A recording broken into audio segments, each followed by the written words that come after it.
যেমন করে হোক না কেন ছলে বলে কৌশলে ওই রূপসীকে আমি ফিরিয়ে আনবই আনবো।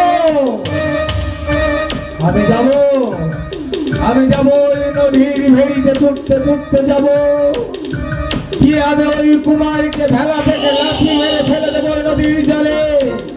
রূপসীকে টানতে টানতে নিয়ে আসবো আমি।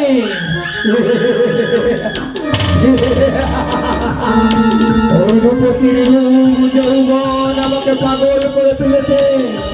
কেমন করে চাই না কেন আমি আর ওই রূপসীকে চাই।